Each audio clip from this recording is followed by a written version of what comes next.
Hello, everyone, and welcome to T-Rex Talk podcast exclusive number 100 and something. This is Isaac Botkin, and today we're going to be talking about the book written by Ryan Busse called Gunfight. Ryan Busse is a guy who worked in the firearms industry for about 25 years. He spent almost all of that time at Kimber, and his book is, it's about him changing sides, basically. Now, technically, the book is not supposed to be about that. It's supposed to be an inside look, an expose, an account of what the gun industry is really like. And his idea is that the gun industry has changed over the 25 years that he was in there, which is true, it has.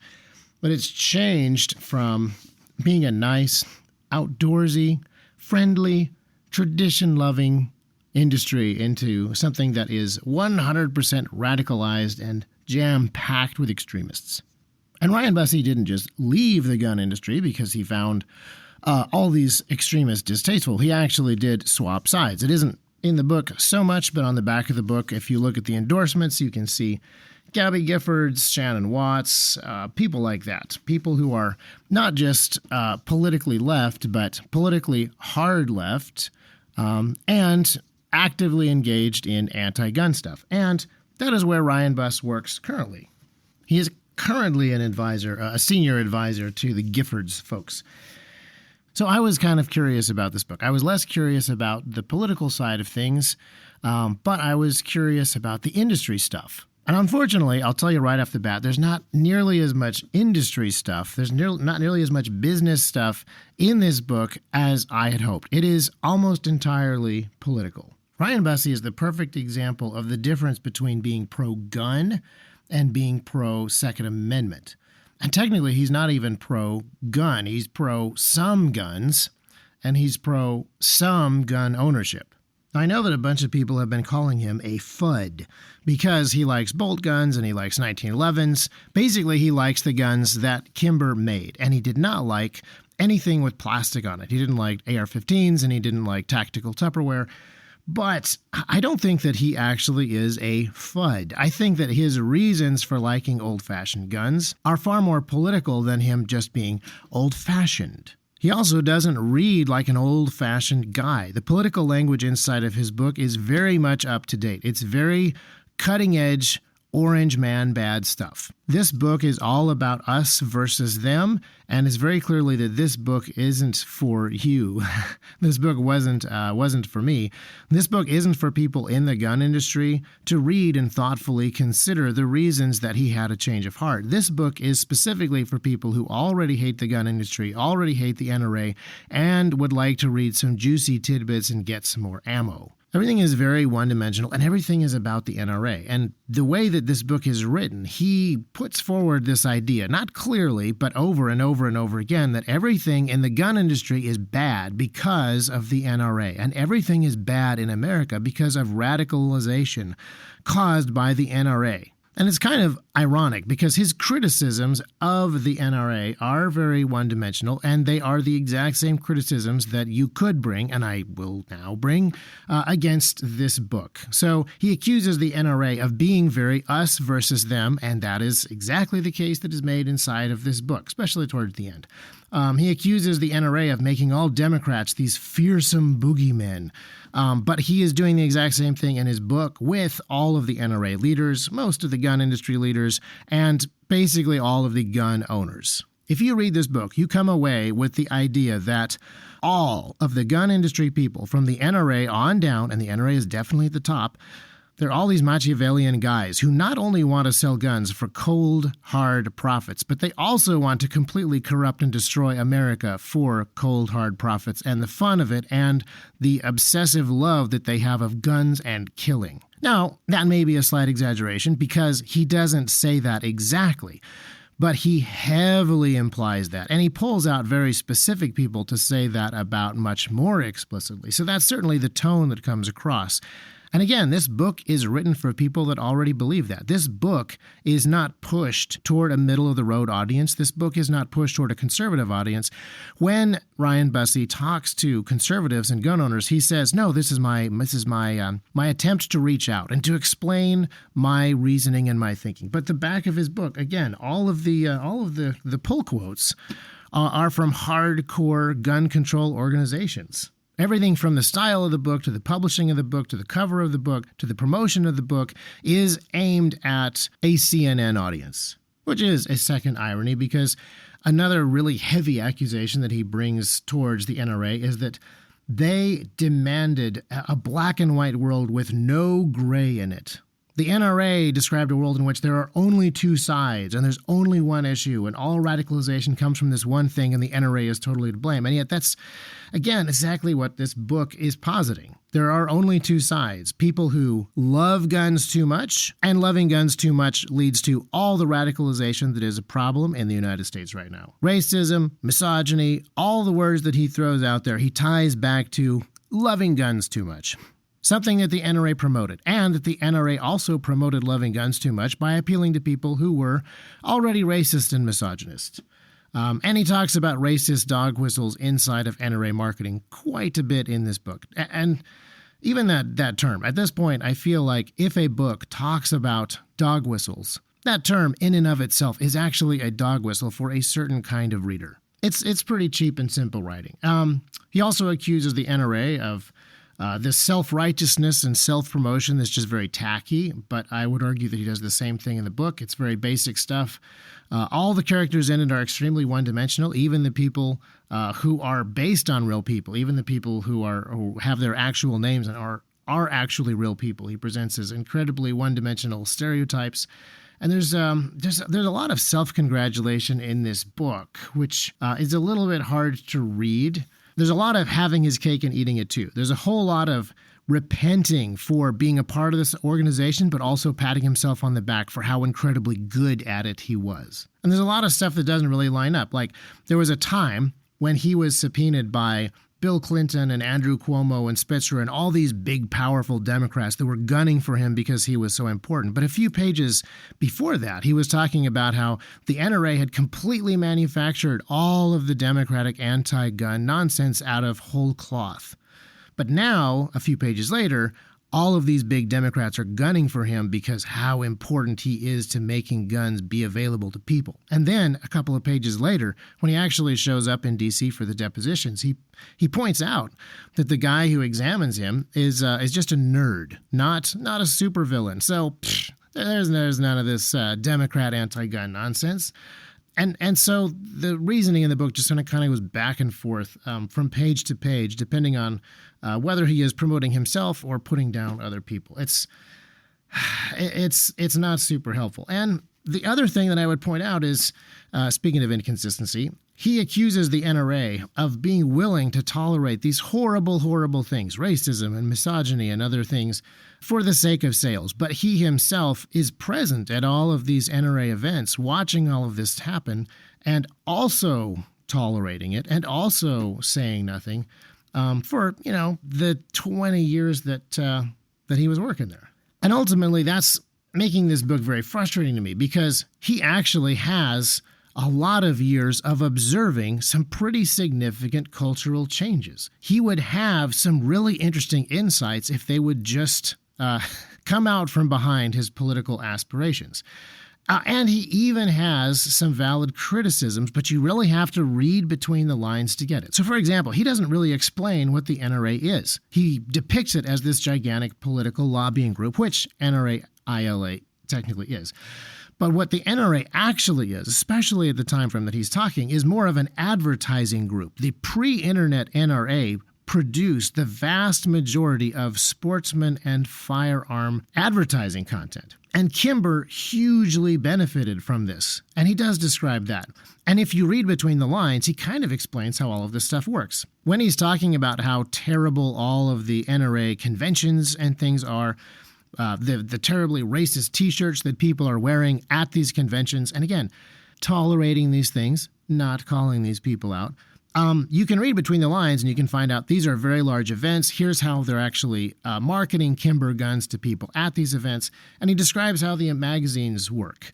He explains how feature articles in the American Rifle magazine belong to sponsors like Kimber.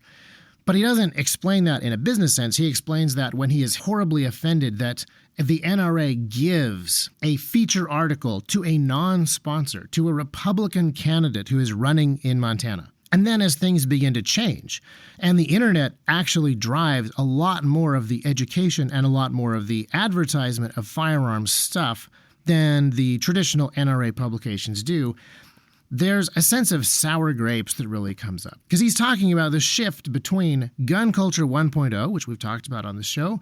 The NRA ruled, and Kimber was really prospering. In some way, I would say Kimber is probably more connected with the NRA than a lot of other big firearm companies.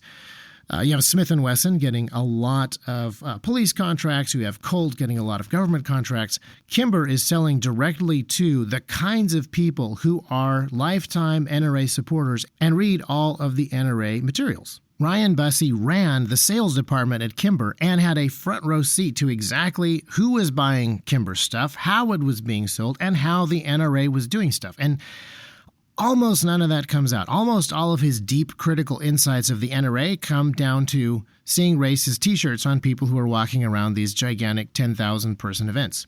And he also had a front row seat to the change between gun culture 1.0 and gun culture 2.0.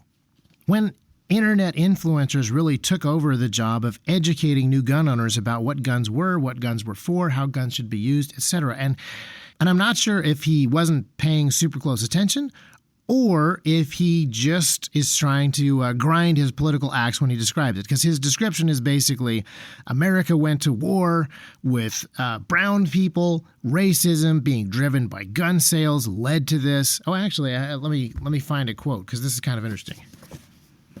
This is in chapter 16. After he talks about how the Clinton administration was actually quite good for gun sales because people would buy guns when they were afraid of guns being confiscated or being banned, and then the guns they already owned being grandfathered in. He then talks about how bad gun sales were when George Bush was president. But then, when the September 11th attacks happens, everything changes.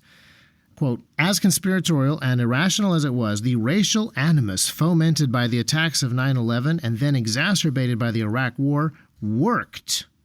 Worked is in italics here. It helped reverse the inevitable sales slide produced by a Republican win and provided a long-lasting source of healthy gun sales. I don't remember a single other firearm executive who questioned the approach of feeding fear with more firearms. But this isn't actually what the Bush administration was trying to do with the response to 9/11 and the Iraq War. W was not sitting in the White House saying, let's capitalize on this by selling a whole bunch more guns to people. No. That administration's response to 9/11 and the following wars against terrorism worked in a different way. They worked at selling the Patriot Act and various other things like more ongoing wars. But in Ryan's book, no, the Bush administration was just there to sell guns. Everything that he was doing was selling guns. Everything that he was doing was motivated by the exact kind of really cartoonishly bad politics that it's all the NRA's fault. And along with that comes the sunsetting of the assault weapons ban that the Clintons signed into law. And so AR-15s are able to be sold again. And now we come to AR-15s. Ryan kind of has... He's very sloppy in describing what an AR-15 is, and he's very careful in the way that he describes certain things. So he definitely knows a lot more about AR-15s than he is letting on. So he makes the point that, well, the assault weapons ban didn't really ban the sale of AR-15s. You just had to not have a whole bunch of banned features on your gun. That's technically true, but it is really, really hard to make an AR-15 that is legal to sell under the AWB And Olympic Arms is a great example of this. Olympic Arms tried so hard to make guns that were light enough that they could have a pistol grip, that had no pistol grip so that they could have a box magazine, that had a box magazine that was welded in place so that it could not be easily swapped so that they could have a longer barrel. The juggling of trying to make a gun legal under all these circumstances was kind of ridiculous. So Ryan knows better than saying, hey, AR-15s could have been sold during the assault weapons ban. They just weren't popular because we hadn't gone to war yet, and the internet hadn't told people to buy AR-15s yet. And I'm sure that he knows that the AR-15 platform is 60 years old at this point. It's not just a new thing that comes about because people who have been whipped up to a frenzy by NRA politics are now really dying to have the same gun that American soldiers are using to kill brown people. But that's really how it comes across in the book. And then he gets to the internet and the new internet influencers, and he brings up two people in particular. He mentions several. He mentions Military Arms Channel. Shout out to Mac. And he mentions Demolition Ranch. And he mentions Matt Best. And he mentions Kyle Lamb. And he spends a lot more time on Kyle Lamb and Matt Best than anybody else.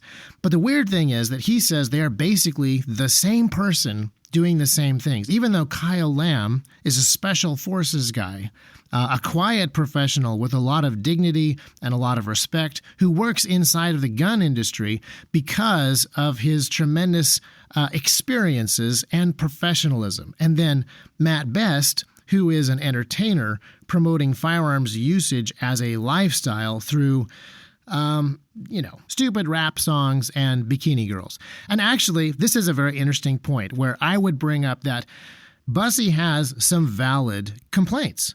Matt Best is not the person who you want representing firearm culture if you are a quiet professional. But Ryan Busse is also not paying very close attention or being very precise if he is conflating Matt Best and Kyle Lamb. Yes, they both become famous on the internet at roughly the same time. Yes, they both are depicted with AR-15s in their hands. And in every other way, they are basically the exact opposite. And this is where you see that his depiction of events, and probably what he personally believes, is more than just sour grapes at Kimber being left behind by AR-15 companies. This is a significant ideological disconnect that I think is appearing. Ryan Busse either cannot understand or refuses to explain the difference between guns as a goofy and dangerous lifestyle accessory, like Matt Best uses them, or guns as a tool to preserve life in the way that Kyle Lamb uses them. In fact, throughout the book, he hints and then implies, and then later basically says that guns drive people to do evil. And he does this as he talks about school shooters. He does this as he talks about how okay with the vast proliferation of deadly, deadly weapons the NRA is and how tremendously irresponsible that is. He talks about the danger of people owning guns without ever once bringing up the good things that guns are capable of. Well, I mean, he does talk about hunting. He talks about hunting quite a bit. But he doesn't talk about the ability of a firearm to protect a person's life. At the end of chapter 6, he says, "Almost everyone I knew owned plenty of guns, but we did not think of ourselves as potential mass murderers." Well, yeah, I mean, I would like to ask, now that it's been 25 years since everyone that you knew had lots of guns, how many of the people that you personally knew with lots and lots of guns were actually mass murderers? The answer is probably zero. I don't think that Ryan Busse personally knew any person who became a mass murderer, even though they had the guns in their closet telling them to do it. But throughout the book, he paints people with these very, very broad brushes, where Matt Best and Kyle Lamb are in exactly the same category. People who own AR-15s are in the same category as the Sandy Hook shooter, even though technically the Sandy Hook shooter did not own any AR-15s. Over and over again, he talks about his AR-15, his AR-15, his rifle, his AR-15. It didn't talk about the fact that he actually stole that. But probably one of the most egregious examples of broad brushing, I think, is in the beginning of chapter 6. He's talking about the early part of his career when he was watching the news and all of the gun salesmen were paying a lot of attention to current events and politics. But something new, he says, was rumbling under the surface. The evidence of tectonic shifts came in headlines about domestic anti-government insurrections, such as the standoff at Waco and Ruby Ridge and the bombing of the Alfred P. Murrah Federal Building in Oklahoma City. Now, I want to just pause here because he's lumped three things together. The stuff that happened at Waco, the stuff that happened at Ruby Ridge, and the stuff that happened at the federal building, when these are very, very different things. I would like to point out that the standoffs at Waco and Ruby Ridge were not anti-government insurrections. These happened at Randy Weaver's actual home. The government came to his actual home. And then they shot his dog, and then they shot his son, and then they shot his wife. Same thing with Waco. The Branch Davidians were at home, and the ATF and the FBI rolled up, and the standoff resulted in them burning to death all the men, women, and children that were still inside the compound. The people inside that compound were not going to the Capitol building. They were at home, and the government came to them, and a whole bunch of people died. And I'm confident that Ryan Busse actually knows this. He knows that Randy Weaver was not a guy who was out there stirring up trouble, walking through the velvet ropes of Statuary Hall in the Capitol building. He was a guy who was in a cabin in the woods, and he had no idea that the FBI and the ATF and the U.S. Marshals were coming for him until a bunch of his family was dead. But Busse puts both of these events, the siege at Waco and the siege at Ruby Ridge, in the same sentence as the bombing of that federal building in Oklahoma City, to conflate them in the same way that he has used a broad brush to combine a whole bunch of people that have nothing in common except maybe an NRA membership card. These are not the same things. He knows they're not the same things. Now, interestingly, Chapter 6 is the only place where he ever mentions the Second Amendment. And here's how he describes it. He says, for more than 200 years, the United States operated under unspoken rules that governed our politics and the firearm industry. Since the ink dried on the parchment of our founding documents, gun manufacturers have simply evolved with the growth of our country. Yes, the Second Amendment protected basic gun ownership, but as firearms became more lethal, cheaper, and accessible, the laws that governed them changed to keep up too, at least for the most part. Again, this is the only time that the Second Amendment is mentioned, and it's not mentioned front and center. It's mentioned inside this idea that there are unspoken rules that the gun industry will just try to protect people from bad, wicked, evil guns. And this is where I don't actually know if this is what Ryan Busse actually believes. Does he actually believe that the Second Amendment was written with only basic gun ownership in mind? Or does he write this book this way because of the audience that he is trying to appeal to? And to be honest, I don't know. But reading the book, I feel like I do have a little bit more of a sense of why he switched sides. Even though the book is written in pretty ham-handed fashion, and on Goodreads, there's actually a review from a guy who says, hey, that unnamed person that had this conversation with him was me, and this is not how that conversation went at all. It is entirely fabricated. Even though I think that a lot of the stuff in this book is an entirely one-sided, very favorable remembrance of past events that didn't actually go that way. I still think you can see some things very clearly about Ryan Busse in the book. And I think he's always been a little bit uncomfortable with people who take the Second Amendment too seriously. Anyone who thinks that it protects more than basic gun ownership, that it protects anything more than hunting and enjoying the outdoors. Because one of the things that rings very true throughout the book is how uncomfortable he gets around certain types of gun people. And I think that he genuinely loves guns. I think he loves the history of guns. I think he loves the outdoors. I think he loves hunting. I think he loves shooting. I think he loves doing these things with people.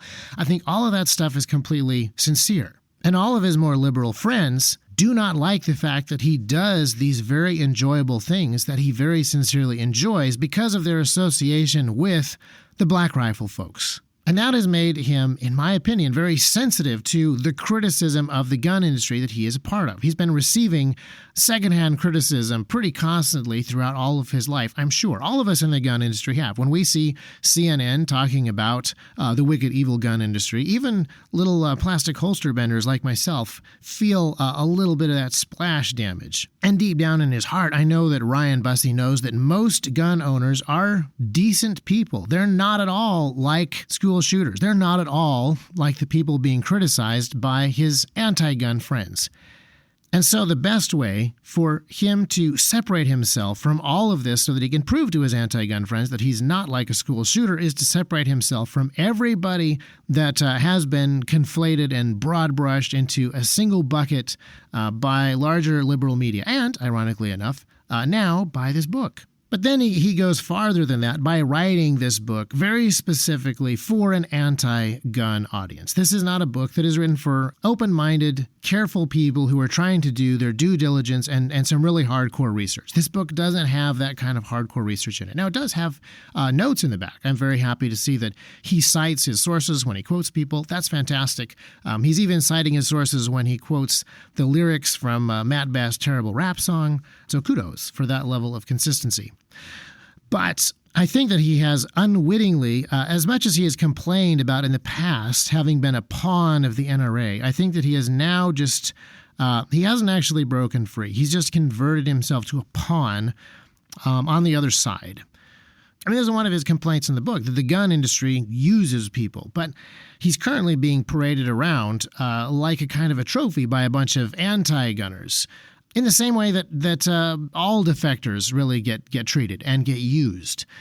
And at the end of the day, I don't think that his new friends that are parading him around will actually really like him very much. He's very valuable because he's validating all of the boogeymanning of the NRA that they have done, ironically enough. And he's proving all of the complaints that they have had over the years. But nobody likes a turncoat.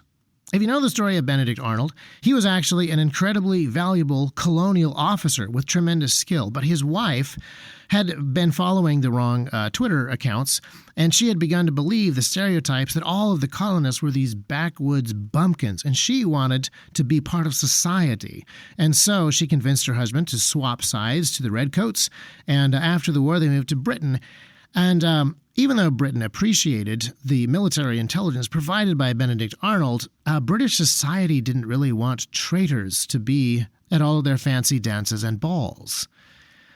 I'm a little bit concerned that that's something that's going to happen to Busse because he doesn't come across as a true believer in either side. Even though he writes very clearly about there being only two sides, I think that he very much wants to be liked by both sides. He wants the left to know that he's not a gun nut. He's just a responsible hunter with old-fashioned wooden guns. But his target audience may not like that. The square-jawed, avid outdoorsman is just too much toxic masculinity for some of his folks. And hunting animals is still not a good enough justification for them to own guns since it's speciest to do so.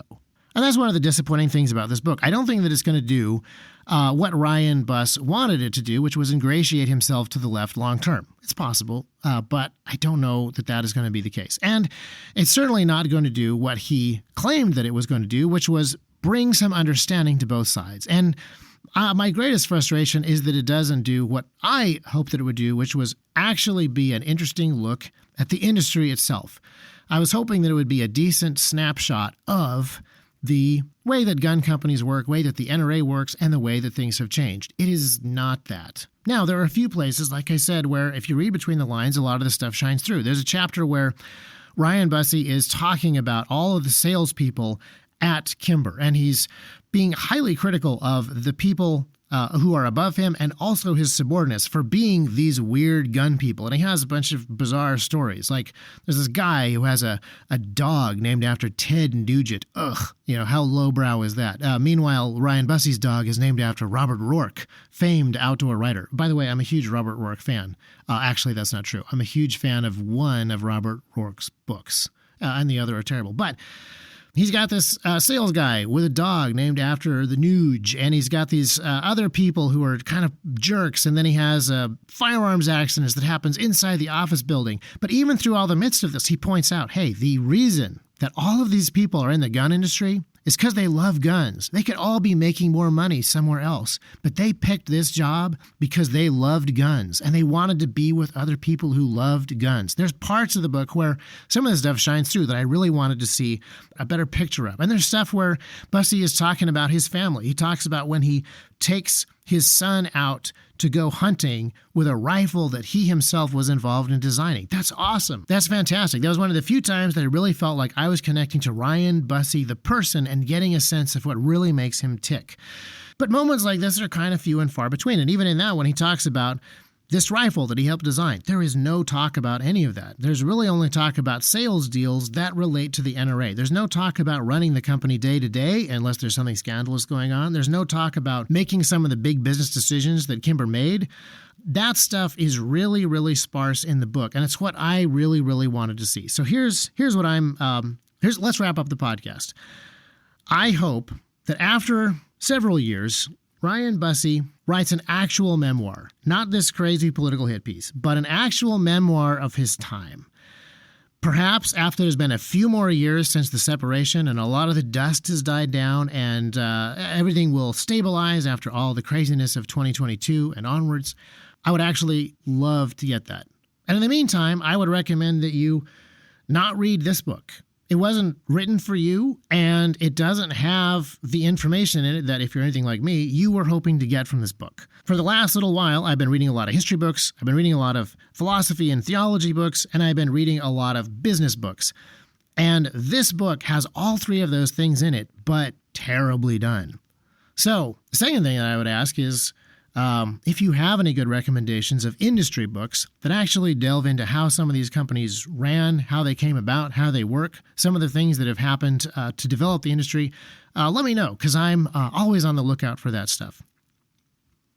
This kind of goes back to some of the stuff we've talked about in the past about gun culture 1.0 and gun culture 2.0, but it also goes back to what we talked about last week. The Overton window has so fractured that there are people on the left who cannot comprehend the idea of the Second Amendment protecting all gun ownership. That is just anathema to them. They cannot comprehend the idea that anyone would be glad that Kyle Rittenhouse didn't go to jail for the rest of his life. And then there are people on the right who don't understand why anyone on the left would find that stuff incomprehensible.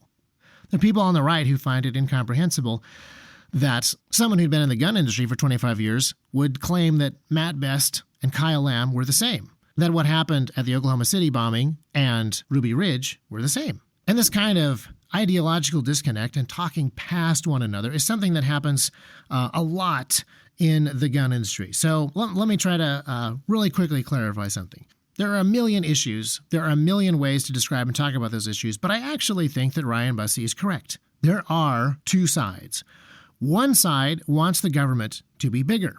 And inside of this side, occasionally they fight and argue over whether or not the bigger government should have as its mascot an elephant or a donkey. And they fight very bitterly about this.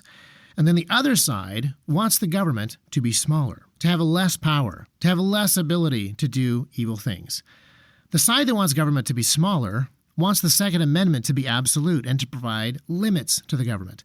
The side that wants the government to be bigger and just wants to argue about what the mascot is doesn't want anything that gets in the way of that government being big, or that mascot being their beloved elephant or donkey. And hopefully this is a better way for us to try to figure out how we're approaching this issue of gun rights and how we're approaching this issue of gun ownership. It would be really easy for me to meet Ryan Busse and have a really in-depth, collegiate, fun conversation about stuff we've noticed in the gun industry, I think. It would be really easy for us to have a technical conversation about why he likes wooden guns and why I like the AR-15 and why my reasons for liking the AR-15 are not just because I am rooting for the war on terror, but because I actually think that Stoner's direct impingement design is kind of awesome, and that gun gives me the best bang for my money. It gives me the best ergonomics and accuracy and modularity in the smaller package than any other preceding gun action throughout all of history. I think that would be a super fun conversation that both he and I would enjoy. But ultimately, the important conversation about where we differ is going to be this fundamental one about what is the role of government and ultimately what are the rights of man. Are they something that is just the unspoken tradition of the gun industry, or are they written down on the founding documents, or are they actually given by God? That's the ultimate fundamental question that all of these things get back to, because there is no good way to draw a line in the sand and say this size of a magazine and no less is the best for the safety of every single person. Getting back to those ultimate discussions about rights is what is really important. And that's something that is completely missing from Busse's book. That's why it's not going to be a fundamental book on the issues of gun rights. And it's not going to be a fundamental book on the history of the industry or the changes in culture. It's just going to be a political hit piece with a very limited shelf life. And hopefully, Ryan Busse is able to think about some of these things in a deeper way, and we'll be able to get his insights as time goes on. I'm not saying that's going to happen, but I would really appreciate it if it did. In the meantime, thank you very much for listening. I apologize for my scratchy voice.